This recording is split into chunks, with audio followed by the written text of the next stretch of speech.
الله وملائكته يصلون على النبي يا أيها الذين آمنوا صلوا عليه وسلموا تسليما اللهم صل على سيدنا ومولانا محمد وبارك وسلم صلاة وسلام عليك يا رسول الله صلى الله تعالى عليه وسلم.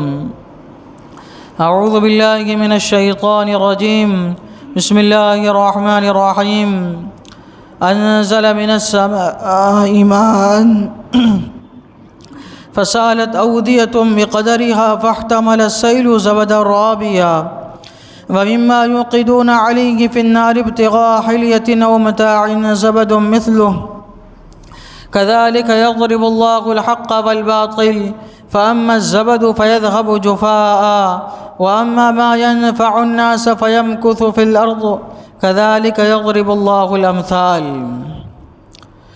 اس نے آسمان سے پانی اتارا تو نالے اپنے اپنے لائق بہہ نکلے تو پانی کی رو اس پر ابھرے ہوئے جھاگ اٹھا لائی اور جس پر آگ دہکاتے ہیں گہنا یا اور اسباب بنانے کو اس سے بھی ویسے ہی جھاگ اٹھتے ہیں.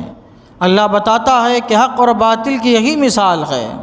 تو جھاگ تو برباد ہو کر دور ہو جاتا ہے اور وہ جو لوگوں کے کام آئے زمین میں رہتا ہے. اللہ یوں ہی مثال بیان فرماتا ہے. اللہ تبارک و تعالیٰ نے اپنی قدرت کا ذکر کرتے ہوئے فرمایا کہ اللہ ہی ہے جو آسمان سے پانی نازل فرماتا ہے اتارتا ہے.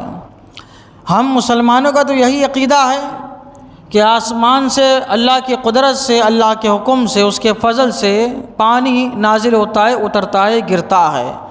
لیکن فلاسفہ سائنسداں یہ کہتے ہیں کہ پانی جو گرتا ہے اس کے پیچھے تھیوری یہ ہے کہ یہ پانی جو ہے گرمی کے موسم میں نہروں سے اٹھتا ہے اور آسمان میں جا کے رکتا ہے اور یہ جو ہے بارش کے موسم میں پانی گرتا ہے. اور دوسرا یہ ہے کہ یہ پانی جو ہے جو آسمان سے گرتا ہے یہ دراصل زمین کے غبارات ہیں جو اوپر اڑتے ہیں پھر وہ ہوا میں متشکل ہو جاتے ہیں پھر ہوا جا کے آسمان میں رکتی ہے جہاں پہ پوری ٹھنڈک ہے. پھر وہ جو غبارات ہے جب ہوا مل گئے وہ ہوا جو ٹھنڈی جگہ پہ پہنچی تو وہ ہوا منجمد ہو گئی تو پانی کی شکل اختیار کرتی ہے اور برسنے لگتی ہے. لیکن اسلامی عقیدہ اس کے خلاف ہے. اسلامی عقیدہ یہ ہے کہ اللہ کے حکم سے پانی گرتا ہے. یہ جو بادل ہے اس کو تو سب مانتے ہیں کہ بادل سے پانی گرتا ہے. میں نے اس سے پہلے درس میں بتایا کہ بہت ساری جگہیں ایسی ہے بہت سارے پہاڑ ایسے ہیں کہ آپ چلے جائیے بادل آپ کے سر سے گزرے گا آپ کے جسم سے لگ کے گزرے گا. یہ بادل ہمارے جسم سے لگ کے گزرتا ہے لیکن ہمارا جسم جو ہے وہ گیلا نہیں ہوتا. لیکن یہی بادل جب آگے جا رہا ہے تو یہی بادل پانی برسا رہا ہے. ہونا تو یہ چاہیے تھا سائنسی روح کے اعتبار سے جب اس میں پانی ہے تو جب آدمی کو بادل لگ رہا ہے تو آدمی کو گیلا ہونا چاہیے تھا لیکن نہیں ہو رہا ہے. اور دوسری بات اس میں پانی ہے تو اس میں نظر آنا چاہیے تھا نظر بھی نہیں آ رہا ہے اور وہی آگے جا کے بارش بن کے گر رہا ہے. یہ کیا مسئلہ ہے؟ تو ماننا پڑے گا کہ یہ پانی اللہ کی قدرت سے زمین پر گرتا ہے. اب اس کو سنیے اللہ کی قدرت سے کیسے گرتا ہے. حدیث پاک میں ہے کہ حضور صلی اللہ تعالیٰ علیہ وسلم نے ارشاد فرمایا اللہ تعالیٰ نے عرش کے نیچے ایک نہر رکھی ہے جو حیوانات کو رزق پہنچانے کے لیے ہے. اللہ تبارک و تعالیٰ کا جب حکم ہوتا ہے وہ نہر جو ہے عرش سے جاری ہوتی ہے.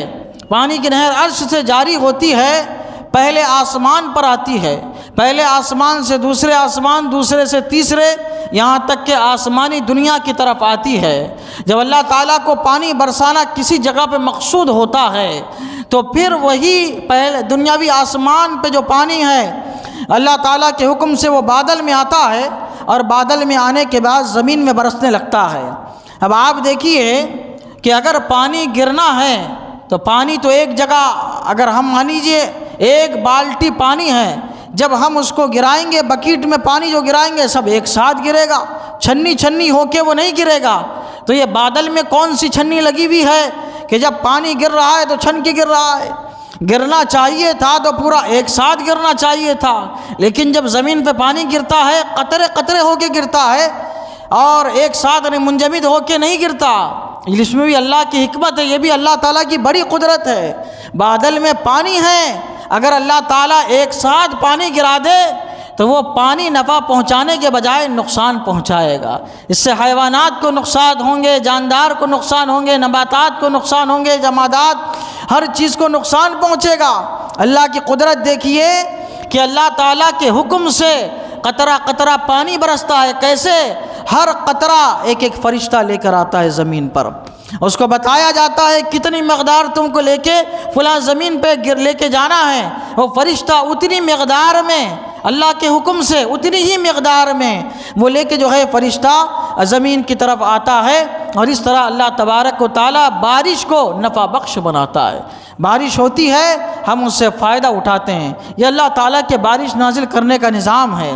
اللہ تعالیٰ فرماتا ہے اس نے آسمان سے پانی اتارا تو نالے اپنے اپنے لائق بہہ نکلے، نالے، ندی، دریا، سمندر، یہ سب اپنے اپنے حساب سے اپنے اپنے دائرے میں یہ بہہ نکلتے ہیں۔ یہ بھی بات ہے کہ کبھی کبھی بارش ایسی ہوتی ہے کہ نالے اپنے حدود سے آگے بہتے ہیں، اپنے حدوں کو پھلانگتے ہیں اور اس کے بعد بہتے ہیں، اس سے نقصان ہوتا ہے۔ لیکن یہاں پہ جس بارش کا ذکر ہو رہا ہے وہ نفع بخش بارش کا ذکر ہو رہا ہے۔ اللہ تعالیٰ فرماتا ہے تو نالے اپنے اپنے لائق بہ نکلتے ہیں، یا اس سے مراد یہ ہے کہ اللہ تعالیٰ کے لکھے ہوئے میں، تقدیر میں جو لکھا ہوا ہے کہ یہ بارش اس وقت جو نازل ہونے والی ہے، اس میں اتنے مقدار میں، یہ نالے میں، یہ دریا میں، یہ سمندر میں اتنا پانی بہنے والا ہے، تو جو لکھا ہوا ہے اسی کے مقدار پانی بہتا ہے، اس سے ایک قطرہ کم بھی نہیں ہوتا، ایک قطرہ زیادہ بھی نہیں ہوتا۔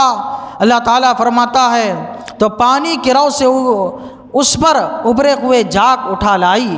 جب پانی بہتا ہے تو ساری چیزیں اس کے ساتھ بہتی ہے، اچھا پانی بھی بہہ رہا ہے، اچھے پانی کے ساتھ جو ہے وہ خراب پانی میں بہہ رہا ہے، خراب پانی کے ساتھ ساتھ کچرا بھی اس کے اوپر آ گیا، پھر ساری چیزیں اس کے اوپر آ گئی۔ لیکن اللہ کی قدرت دیکھیے، ساری چیزیں پانی کے ساتھ بہتی ہے، بہتے بہتے ایک وقت ایسا آتا ہے کہ جھاگ بن جاتا ہے، پھر جھاگ کے اوپر ایک لہر بعد میں ایسی آتی ہے کہ وہ جھاگ کو کناروں پر لا کے ڈال دیتی ہے۔ یہ بھی اللہ کی قدرت کا جو ہے نظام ہے۔